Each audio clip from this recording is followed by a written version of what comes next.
really want to talk to you today about the role of family liaison. And Lisa's title is the first of its kind after a mass shooting. We needed her because after the shooting, there were a lot of failures that led up to a mass murder coming on Marjorie Stoneman Douglas's campus and killing 17 people and injuring another 17 in just 3 minutes and 51 seconds. And my little boy was in the first classroom that was attacked.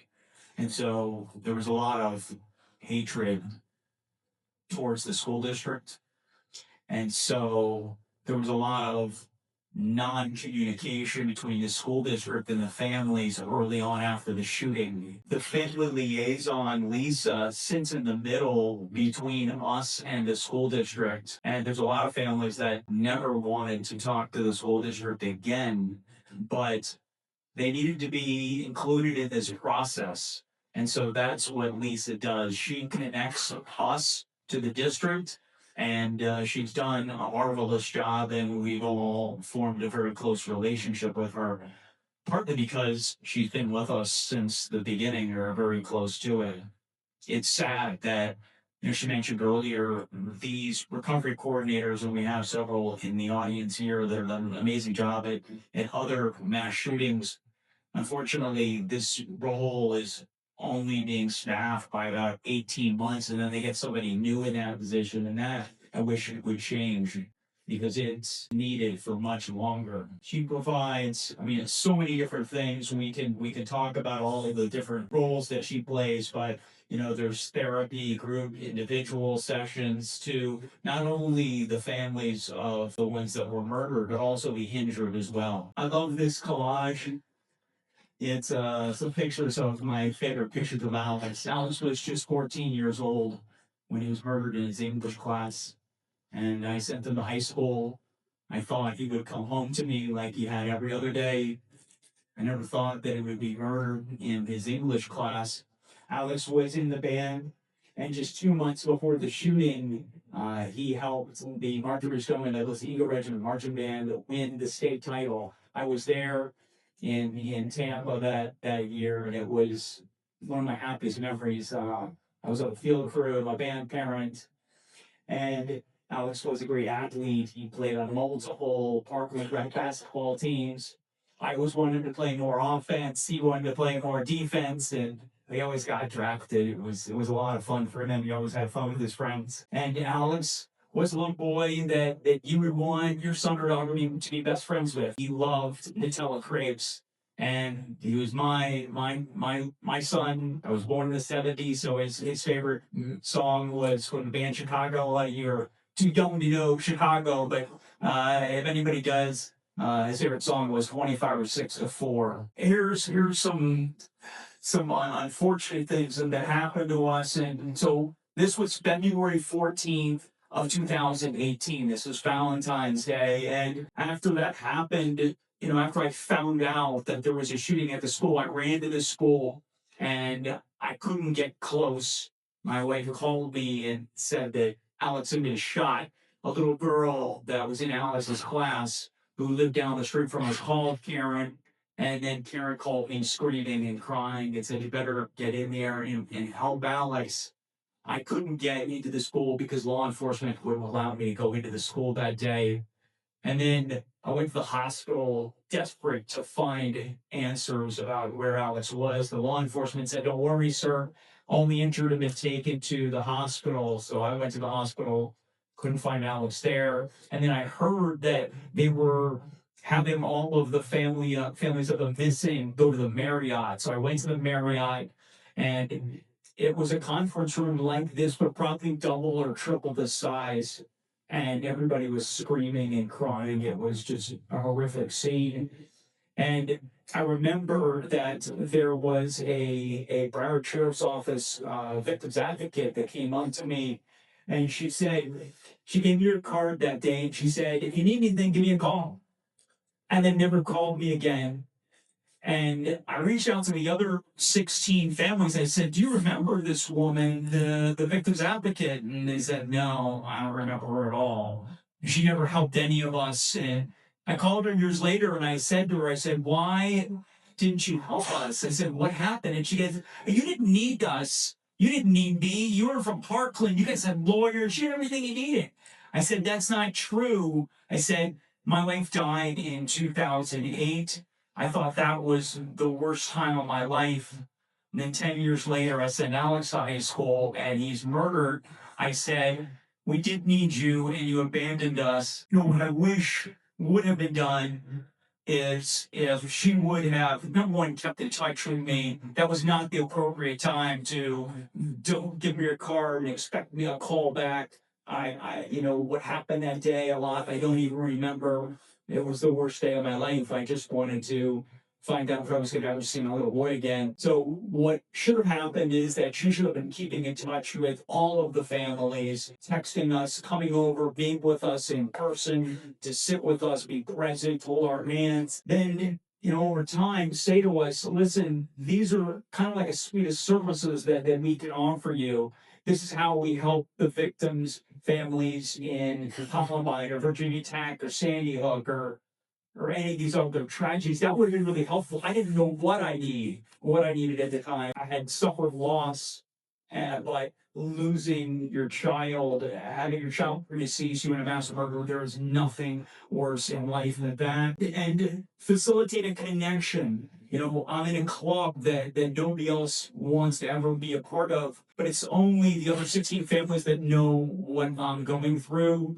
And so that's what we basically had to figure all this out on our own because we didn't have any help. Lisa came along about a year after, and so we started a Slack channel. It's a communication service, and we have different channels, and so we communicate through Slack. We're all together, and so my recommendation is, if God forbid this ever happens in your community, to try to get the families connected as quickly as possible. That will help with their healing. Create a communication process. Don't wait for if you're advising your superintendent, your school board members. Don't wait for that perfect email or don't wait for the superintendent to interview 20 different people. I will say the longer you wait communicating and going to visit with the families, the more distrust it sows. And I remember there were school board members that never came to my house to visit with me and say they're sorry. And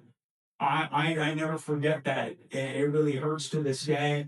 So, you know, there's going to be a lot of lawyers if God forbid this happens, but don't let them lead your leaders astray. Tell them to do the right thing, do the human thing, go to the families, talk to them, be with them, no matter if they're mad or if they're going to yell at you. Sit with them and be present and meet face to face. And then, lastly, I highly recommend that, you know, after this happens, it's not just the days, but it's the weeks, the months, and the years, and the ripple effects that affects not only the school community, the teachers and the kids, but the entire community. We had 2 children that committed suicide after the Parkland school shooting. They had survivor's guilt. This is very common after these tragedies. And so that's why it's so important that everyone gets the proper mental health care, because if you don't, that can lead to, you know, even worse mental health situations. And so, but all the decisions that happen, the commemoration events, the 1 year mark, the 2 year mark, all these events need to be planned, and Lisa helps with all of that. But they need to involve the families. When decisions are made unilaterally by the principal of Marjorie Stoneman Douglas or the superintendent, it never goes well, and the families get very hurt. I remember, I'll say a quick story. We got rid of the principal of Marjorie Stoneman Douglas that was there during the shooting, and we had a new principal. But she was new. She was not from this city, so she wasn't really attached. And so we had a garden out in the front of the school. And the new principal that came in didn't like the garden. There were some rodents in the garden. She didn't like, so she ripped the garden out. This garden was the only memorial that we had at the time. And a lot of the families went to the garden as our memorial site. It was right in front of the campus. One family in particular actually built the garden. And when she made that decision to get rid of the garden devastated a lot of the families. And then we took to social media to really let her know how we felt, and that garden got cut back really, really quickly. So my recommendation is to make sure that all decisions are made that are victim centric and is in coordination and collaboration with the families, and then you won't have any issues. So just a couple of a list of things that Lisa helped with our support is, obviously we talked about the group sessions and the individual sessions. She also helped with the siblings. And so Alex has a little sister. She helped her, and a lot of the 17 had siblings that were still in the school. So she helped with them, getting them, reintroduced to school and introduced to the teachers. She met with all the teachers so that the teachers didn't have to interview,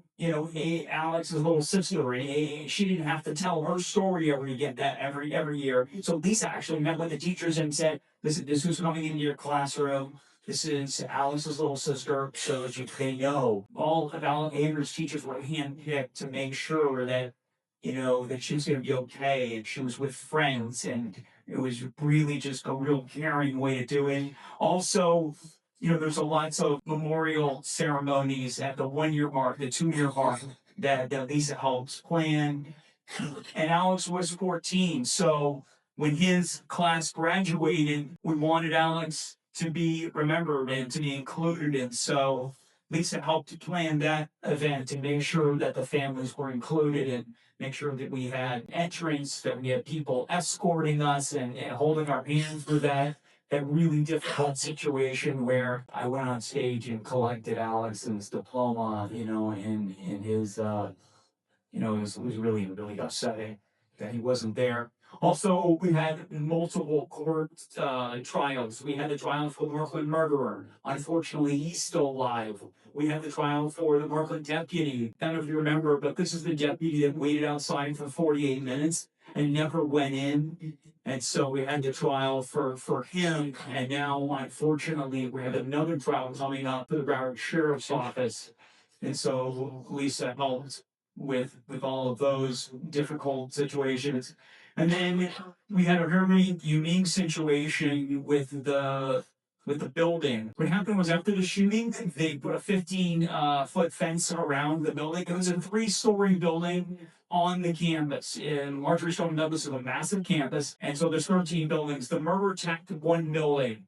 And then after the shooting, they basically hermetically sealed the building and never let anybody inside for 5.5 years because it was a crime scene. And the district attorney wanted to bring the jury through the building because he wanted to get the death penalty.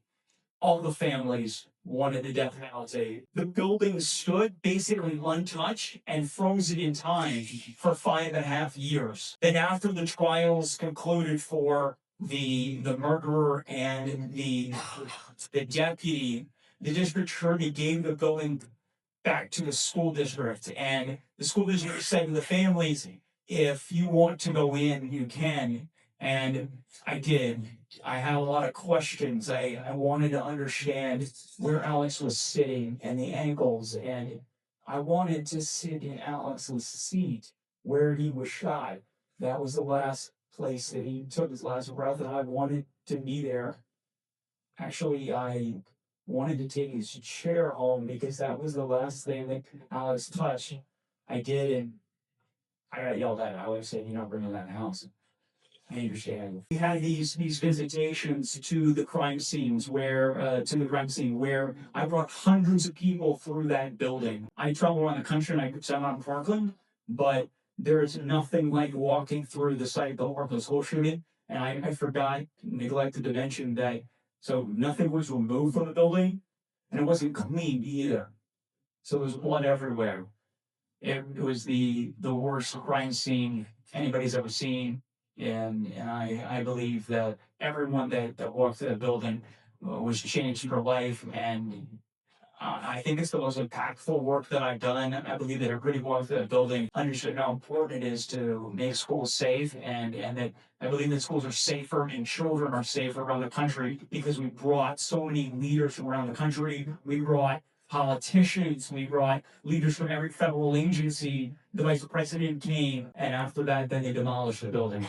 And then this is just some slides and pictures of my work, testifying in front of the U.S. House and the Senate. I worked with President Trump when he was in office the first time. I worked with President Biden when he was in office recently, and now I work with President Trump and Attorney General Pam Bondi. Pam was there that day on February 14th at the Marriott when we were all told that our loved ones would never come home. She was very caring to me and all of the 16. So I know she cares about school safety. And then the next slide talks about what Florida has done post Parkland. We now have an Office of School Safety. We have a see something, say something tip line now. We have extreme risk protection orders and red flag laws in Florida. We've used them over 25,000 times, more than any other state. We have a law that there has to be a minimum of one armed school safety officer in every public school in the state of Florida. We have over 4,000 schools. We have Alyssa's Law, which is the panic app law, named after a little girl that was killed in Alex's class named Alyssa Aladath. Is anybody familiar with Alyssa's Law? Anybody have Alyssa's Law in their state? Okay, great. I see a couple of hands raised. That little girl, Alyssa's Law, she was in Alex's class. Every school has a family reunification plan. We have I think the nation's best threat management model in Florida, and that is, I can get anyone a copy that's interested in Florida's threat management model. We have threat assessment teams in every school and every district, and it's unlike any other model that you're using. And we give away our model for free. If any other state would like to adopt it or use pieces of our model, please, you're more than welcome to not reinvent the wheel.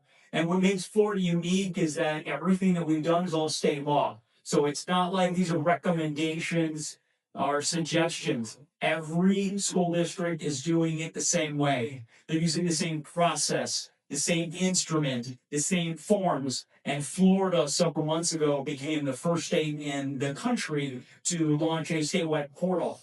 So every threat assessment that is done in K through 12 in Florida is now uploaded to our portal. Additionally, if you get a kid from Florida that you're concerned about, you want to find out if there was a threat assessment done on that kiddo, Florida will send you the threat assessment that was done in our schools. We have school guardians as well. We have crisis and suicide hotlines on all the student IDs.